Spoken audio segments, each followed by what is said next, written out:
la mère de la princesse Michael de Kent travaillait pour un espion britannique héroïque qui a sauvé des milliers de juifs de la persécution nazie avant la Seconde Guerre mondiale, selon l'historienne Hélène Fry.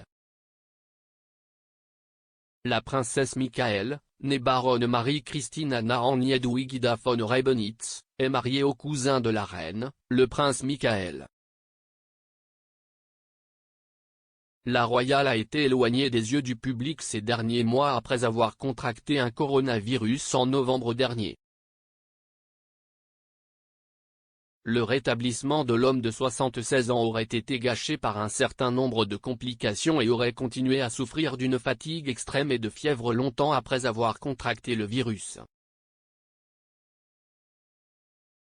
Pourtant, elle faisait partie des nombreux membres de la famille royale qui ont remplacé le monarque le dimanche du souvenir plus tôt ce mois-ci. La princesse Michael, qui est connue comme telle parce qu'elle n'est pas née princesse britannique, a donc pris le style et le titre de son mari, a été prise dans une série de controverses dans sa vie royale.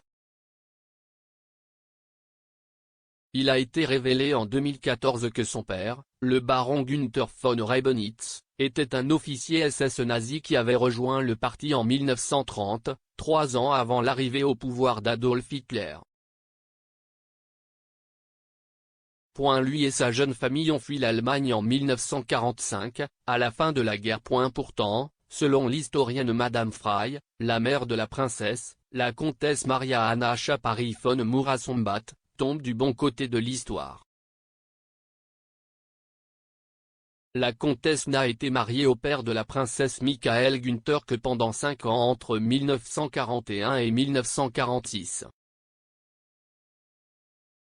Cependant, dans les années 30, elle a travaillé pour un espion britannique avant la Seconde Guerre mondiale qui a sauvé environ 10 000 juifs de la persécution nazie.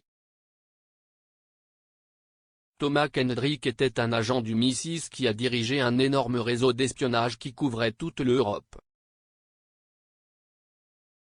Dans la perspective de la Seconde Guerre mondiale, alors qu'il était sous couverture en tant qu'agent des passeports britanniques à Vienne, M.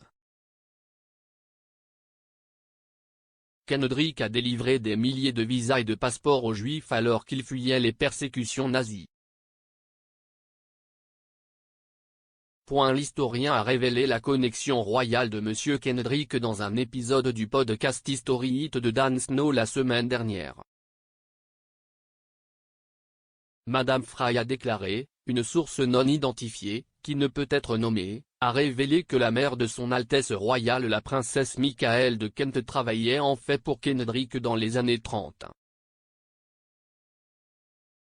Je pense juste que c'est incroyable étant donné la mauvaise presse que son Altesse royale et ses frères ont eu à propos de l'implication de leur père dans les SS. Sa mère travaillait en fait pour Kendrick et était du bon côté des Alliés, nous pouvons donc maintenant commencer, espérons-le, à comprendre un peu ce qu'elle a fait. On estime que M. Kendrick a sauvé jusqu'à 200 juifs par jour de l'Holocauste à venir, avant d'être trahi par un agent double en 1938 et arrêté par la Gestapo. L'espion britannique a même été étiqueté Oscar Schindler de Vienne par Madame Fry. Elle a expliqué, les choses étaient donc très délicates en 33 et 34. Vous avez des combats et des affrontements dans les rues de Vienne de l'extrême gauche, les communistes sont poussés à la clandestinité. C'était une période très dangereuse. Et 4 ans plus tard, Hitler, on le sait, annexe l'Autriche et c'est à ce moment-là que le travail de renseignement de Kendrick peine à se battre, car il est dépassé par la crise humanitaire. La persécution des Juifs se produit du jour au lendemain en Autriche, dès que l'Autriche est annexée par l'Allemagne nazie. Il y a donc une crise et il continue à sauver jusqu'à 200 Juifs par jour, et c'est dans les dossiers officiels du ministère des Affaires étrangères pour lesquels il n'a pas encore été reconnu. Il y a maintenant une campagne pour essayer de le faire reconnaître à Yad Vashem à Jérusalem, car il a sauvé toute une génération de Juifs autrichiens. Madame Fry a décrit comment M. Kendrick, qui travaillait contre des réglementations strictes en matière de visa, a falsifié des documents et délivré des visas illégaux pour aider les Juifs à fuir l'Autriche. Dans certains cas, l'agent du MI6 ajoutait des enfants juifs au passeport d'hommes d'affaires britanniques et les faisait sortir clandestinement du pays.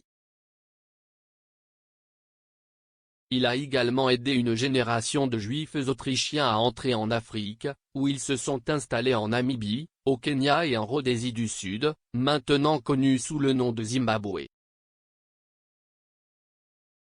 Téléchargez History Hit de Dan Snow où vous obtenez vos podcasts.